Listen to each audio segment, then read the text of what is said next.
Hey, what's up, everybody? It's Rastaboy TV, and you know it's your boy, the real Rastaboy. Y'all can find me on Twitter, Instagram, and Facebook all at the same time. Thank y'all so much for watching another recap here on Rastaboy TV. Tonight is Monday, and you know it's Ratchet Monday on VH1.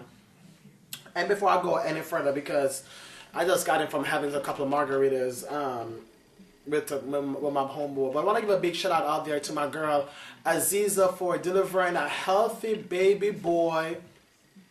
I think yesterday or within the last 24 hours she gave birth to her son. One of my loyal watchers and followers of my blog and my vlog. So big up to you, Aziza, and congrats on the baby boy. I know you're gonna be a great mom. Anyway, I'm sipping on as you watched on the last video, I was drinking on my little homemade Long Island iced tea, regular sweet tea, brown rum, a little bit of Jamaican ginger beer, or you can use ginger ale if you like. And I did pour some of the orange juice in it just to make it a little bit more nicer. Tonight, VH1, you didn't disappoint me. Love and Hip Hop is a mess.com, but we love messy. Let me go ahead and dive in. So this episode started off with Carly Red and launching their so-called makeup line. Yes, I have the call for that one. I guess she has to do what she had to do to earn a living, because if she's not getting money or hustling money from the rappers or whoever she's dealing with at the time, she ain't putting on no music for her being a so-called artist. I guess she has to try to get some kind of ish going on. So I ain't blaming you, girl. Get your hustle on, Miss Carly Red. So she's doing a makeup line, Carly Red Cosmetics something, whatever she called it. And she invited Rashida. And you remember that girl from Dirty Money, not Dawn, the other girl. I think that's Dawn's sister. To come through and check out some of the samples of the products and tell them what they think. And they came through, you know, check the products out. Obviously for the free gift bags and all that good stuff. I ain't blame them either. But anyway, Dawn... This girl, Dawn, I'm like, y'all were like, who the hell is Dawn? This girl asked to meet up with Mimi. Dawn is the former booking, I'm going to say her because they now have fired her. The former booking agent of Jocelyn, a.k.a., you know, her girlfriend from the strip club that she and her were doing bookings for club appearances, whatever you name it. She was basically, you know, her right hand. I don't know what kind of fault they have. Obviously, Jocelyn feel like the girl don't need to be her booking agent no more, but can't be woman enough to tell the girl that she ain't using her no more to, you know, book her gigs. She's trying to have Stevie J do her dirty work for her. But the girl, Dawn, hit up Mimi and let Mimi know, girl, I want to see you because I want to let you know what's going on with your ex-boo, baby father, Ratchet Stevie J, up to no good, son of a gun he is. Dawn spilled the entire damn tea and gave me the business tonight about Stevie J and Jocelyn. First of all, she does know that Jocelyn and Stevie J are not married, which, you know, Mimi kind of knew already, because remember she kind of said that she Googled or look up, because, you know, once you're married, it's public records, so she look it up and there's no marriage certificate in that state for Mimi and for Jocelyn and Stevie. So obviously they ain't married. So the girl confirmed tonight that, you know, because she knows everything that's going on with Jocelyn and Stevie. The house that they live in is rented. When she was Jocelyn's booking manager, she got an apartment for Jocelyn because Jocelyn had bad credit. Girl, I know Jocelyn must have some damn bad credit. When she was very out there, you know, tripping and doing shit before, she didn't care a bit about her bills. She was just doing it up and living it up and not paying her bills, obviously. So I'm sure her credit was fucking ruined and skyrocketing to the damn roof. So I'm sure she may need somebody to either co-sign for her or get some kind of place for her.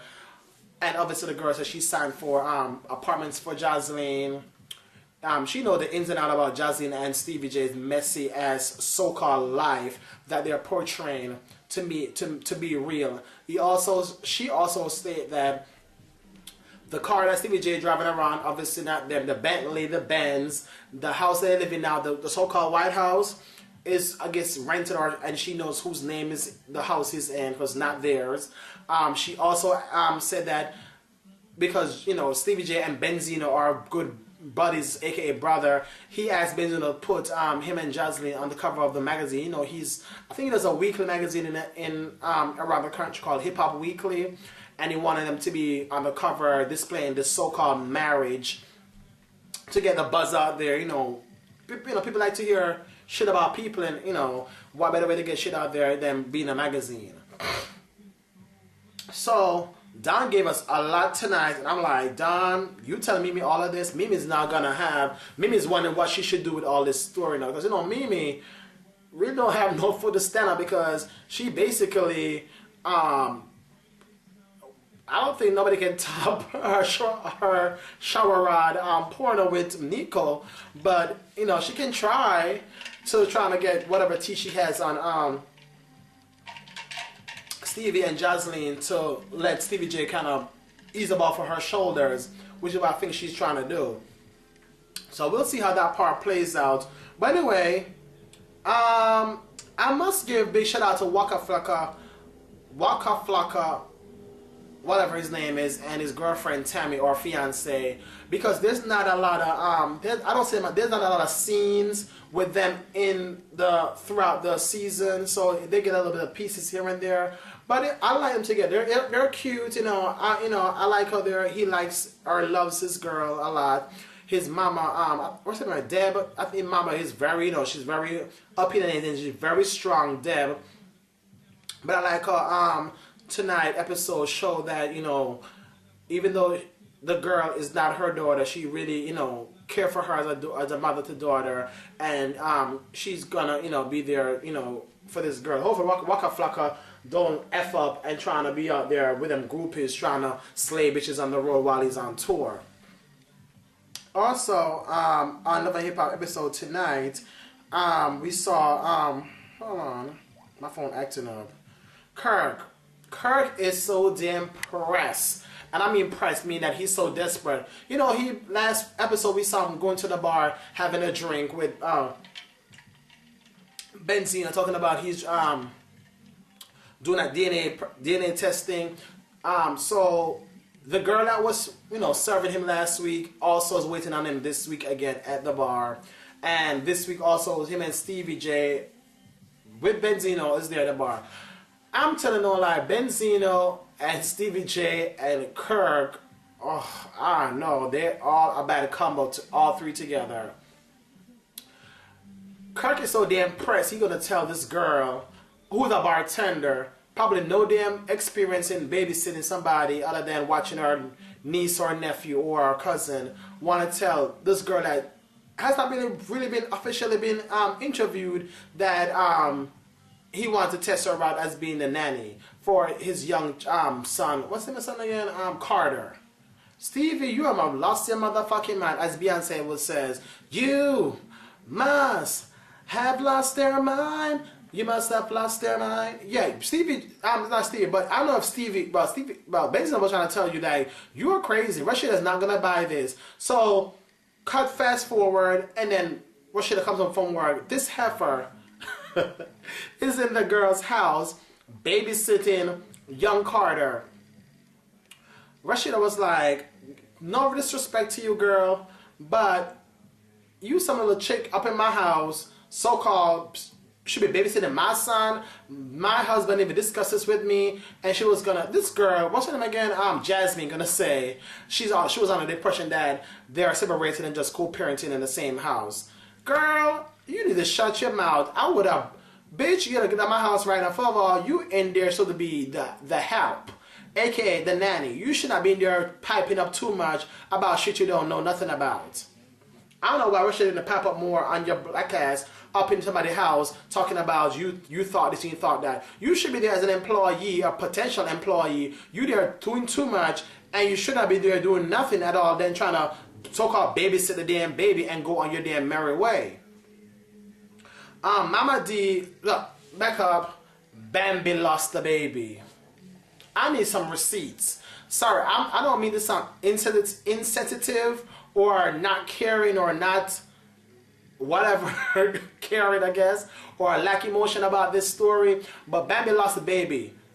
she had a miscarriage for real? I need to see some receipts. Because you know what? When she said she was pregnant, we didn't see nothing other than she went to buy the test at the CVS or something. Then next thing you know, Scrappy saying that she's pregnant. Mama D's elated and everything. But we didn't see no damn Bambi telling us herself. All of a sudden, when she had a miscarriage, there goes Scrappy running to go home to her side, and she had a miscarriage.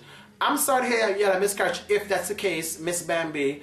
But Mama D is all want to be kumbaya now. Also, she want to be Bambi's girlfriend because remember Bambi and Mama D didn't get along because Mama D keep on thinking that Bambi has some man that she be hollering at when she's in LA, and you know she ain't buying that ish when she say her Scrappy needs a good girl. Anyway, Carly Red is crazy, and we all know that. So you know, she and Young Jock had this big old fallout last episode because Young Jock walked into the studio and saw her and Jeremiah all close together. Jeremiah touching up on her, and Young Jock wasn't having it. So he stormed out, he left, and he told Carly Red he's done. So this episode we saw Carly Red all pressing up on Jock. Invite Jock to the restaurant to talk things over and apologize that she didn't want to make him jealous. She didn't know she was going to go that far with it. And she apologized, rah. Carly Red is so a messy girl that she would do anything to keep that damn man, and I guess money in her pocket, that she there sucking on the damn man's finger at the restaurant, trying to seduce him so he can get back into good grace with Young Jock. I guess it worked because not only did it work, but after that, him and her go look at this house. Remember, they also been talking about looking at this house that he's also interested in buying, but he wants to make sure that, you know, she likes the house also. So they went to go look at this house. I don't know where part of Atlanta that house is at, but anyway, the house seems kind of okay by what I did see, because we didn't see much. It was so much drama between seeing this house. Once Carly Red pull up to the place, she already has a pre-notion of this girl. Her name is, what her name is again? Kadia. I don't know, her name is Kadia. Her name is spelled funny. Kadaya. Anyway, this chick has been in Young Jock life. He said he was the one who drove them to the airport. She's been doing his taxes. She been being the stylist. I'm like, girl, Carly, are you dumb? If somebody's so involved with your man and he's not a part of the production, girl, basically what I'm trying to say, Carly Red, the signs were on the wall, the flag was up, the writing was on the wall, the paint was dried. If you ain't see that this bitch was fucking your man all along, you are fucking dumb or you are damn blind. So she asked the girl outright, after they got a brief tour of this mansion, a 5-bedroom, 6-bathroom mansion, she had to ask the girl right out, are you fucking my man? AKA, is this realtor girl fucking Young Jock? Not only did I find it very amusing, but Carly Ray is so messy. She said, are you Monica Lewinsky fucking my man? Monica Lewinsky was fucking the president, aka Bill Clinton. Sure, she used that kind of simile to make reference to, she messing with somebody who's already taken by somebody else. The girl answered, yes, I've been fucking your man. Oh, she said it first, in a way that I think that she was going to say no. She said the only man she's been fucking is Young Jock. I'm like, oh Lord, here goes the fucking fight. The girl, Carly Red, I don't know where she found the strength. She had a pocketbook, and he started about to whoop the shit out of her ass. As soon as she started about to do that, production and all the camera people, they run to the rescue to make sure that there's no fighting. Because, most of these shows on TV has the no fighting kind of clause, because they don't want to be sued, so they start trying to have all these clauses in place that they can't really do all this fighting and all this extra brawl. Oh God. So that's where it ended tonight, where Carly about to beat this girl ass down for fucking Young Jock. Because she's pissed, and I would be pissed too. How can you be trying to be fucking somebody's man when the person already with somebody? I'm like, this heifer is a mess. Kadia, whatever your name is, no good. In the words of Wendy Williams, No good gonna come to you until you do right by Young Jack and leave the man alone if you're already dealing with somebody else. And Young Jack, no good gonna come to you until you do right by Carter, because you know you've been fucking around on the girl but being jealous when she talks to other men. You're both are so damn messy and maybe right for each other. Anyway, next episode of Love and Hip Hop, we're gonna see Carter Red still beating the shit out of this chick. Scrappy. Now remember that video girl that he was talking to on a previous episode about talking about if he wasn't talking to Bambi, he would try to holler at her. Yes, he's gonna be up in the girl's face now because obviously Bambi is no longer pregnant. It's very sad. Bambi saw the girl at some bar and then she asked, "What's up with her now? You know that she's not pregnant no more. Now she wanna be up in her man's face." She and the girl had this big old fight at some restaurant / bar. So we're going to see all that mess next week also. And Mimi presented Benzino with the evidence that Stevie J and Jocelyn ain't that married, because they were married. They would have had a marriage certificate. You know, obviously that's, you don't say you're married no more these days unless you have a proof or some kind of fucking evidence. So Benzino seemed like he's very shocked, like he never knew this all along. Really, Benzino? And that's I think we're gonna see some. I think that's all we're gonna see next week. But I'm sure there'll be more fillers and stuff in there in between with Mimi and shit going on. Anyway, Love and Hip Hop tonight was very steamy. I can't wait for next week's episode of Love and Hip Hop. Anyway, thanks so much for checking out my Love and Hip Hop review here on Rastaboy TV. You know y'all can find me on Twitter, Facebook, and Instagram. Follow your boy at the Rastaboy, and all my new followers. Thank y'all so much for following me. I love the love, and I will definitely follow y'all back. Also, please leave your comments and let me all know what y'all thought about tonight's episode of Love and Hip Hop. Also on I think we're on episode number 4. Okay, bloop. What's up, everybody? Thank you all so much for watching, and I just finished watching the season 6 finale of RuPaul Drag Race. Y'all know I love me some Drag Race. Tonight's season finales were Bianca Del Rio, Courtney Act, and Adore. Oh my god, it was a very stiff competition tonight with the last 3. They all were unique in their own different ways.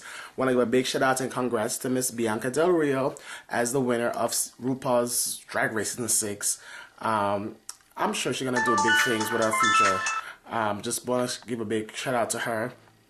And tonight's episode was really good. You know, they brought by a lot of old divas, old queens, I would say. Everybody from season 6 was back. All the contestants was back. Was nice to see them get an update about what they're doing and all that good stuff. But anyway, it's not their moment. It's Miss Bianca Del Rio's moment. So congrats to her. And hopefully they'll be bringing back bigger and better things for season 7 for RuPaul's Drag Race. So make sure y'all check the logo out if you have not yet seen the season finale of RuPaul's Drag Race, try to check it on YouTube. Anyway, it's Rastaboy TV with another recap here of RuPaul's Drag Race. See y'all soon. Peace.